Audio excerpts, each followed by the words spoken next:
all over the Bible. Yani lengo la Mungu kumuumba mwanadamu, alimuumba kwa ajili ya kuitunza bustani.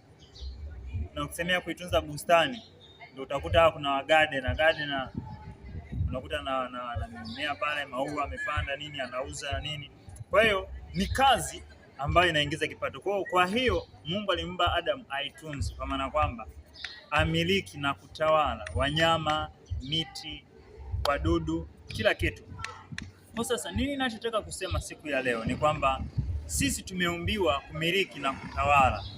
Tajiri ni kwa ajili yetu, na naomba Mungu sana kwa ajili yako akufanikishe katika umri wa ujana, kwa sababu wote ambao wamefanya mambo makubwa hapa duniani on the Bible walikuwa still ni vijana. Ukisoma habari za Musa, Mungu amempa kuwa kiongozi wa taifa la Israeli akiwa kijana. Ukisoma habari za Yusufu ameenda kuwa waziri akiwa bado kijana. Kwa hiyo ukisoma tu habari za mwanamke wa yule Potifa, anamtamani Yusufu. Hakuna mzee ambaye anatamaniwa, ni vijana. Ukisoma Biblia inasema kwa alikuwa ni mzuri wa uso. Kwa hiyo Mungu anatufanikisha katika umri wa ujana. Ukisoma habari za kina Danieli, wao walikuwa ni vijana mpaka Mungu anaamua kuwapa, mfalme anaamua kuwapa uongozi katika taifa lake, kuwa maliwali. Mfalme akasema kwamba apewe zawadi, apewe sadaka, apewe fedha. Kwa hiyo katika umri huu wa ujana Mungu anaweza kukufanikisha, akakuinua kiuchumi. Na unapokuwa unaelekea uzeeni, Biblia inasema kwamba mtu mwema huwapa urithi wana wa wanaye. Kwa hiyo unapoelekea uzeeni ndio sasa unaanza kugawa urithi. Unawapa hata watoto wa watoto wako. Yaani mjukuu fulani unampa viwanja, si vitatu viko wapi, si Bagara, si wapi kule Mbeya, si kijiji gani kule Nduli, kote. Kwa hiyo katika umri wa ujana huo. Kwa katika umri wa ujana ni umri ambao unatakiwa kufocus sana kwenye vile unavyofanya, kwenye biashara, kwenye huduma, kwenye chochote kile ambacho unakifanya. Kwa sababu katika chochote kile ambacho utaamua kukifanya, ndani yake Mungu ameiamuru baraka.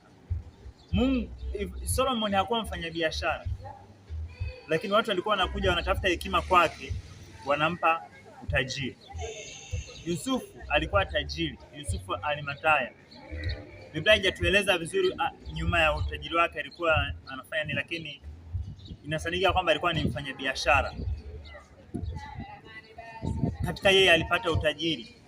Yusufu alikuwa kiongozi, katika yeye alipata kununua mpaka taifa.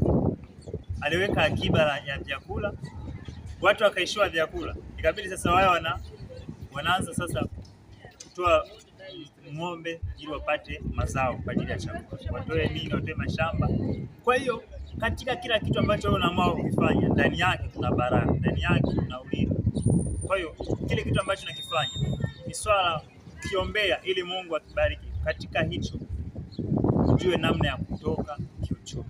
Nakuombea sana Mungu akufanikishe. Najua nyuma yako kuna watu wengi ambao wanakutazama, wanakusikiliza, wanategemea wewe upige hatua na wao watoke kimaisha. Kama Yusufu alivyoenda Misri, anatuambia Yusufu anasema kwamba, je, kama Mungu hamkuniuza kwa sababu yenu, bali Mungu alikuwa ananitunza kwa majira na wakati kama huu wa njaa, wakati wameenda kuchukua nini, kutafuta chakula. Kwa hiyo wewe hapo kuna watu wako nyuma yako wanategemea wewe ukipiga hatua tu, wapo ndani. Au nasikia si amemweka mjomba wake, si mtoto wa dada yake nani. Hata wewe una watoto wa dada yako, una watoto wa kaka yako, watoto wa shangazi, wanategemea ukitoka upige simu moja, wewe njoo hapa, njoo kae kwenye kitengo hiki, njoo kae hapa kwenye fedha, kwenye nini. Kwa hiyo nakuambia sana Mungu akufanikishe, akupe kupiga hatua kutoka hatua moja kwenda nyingine. Mungu akubariki sana, endelea kufuatilia channel hii Gerald Jensen. Karibu sana kwa Pastor Tony Kapola. Mungu akubariki sana. Asante.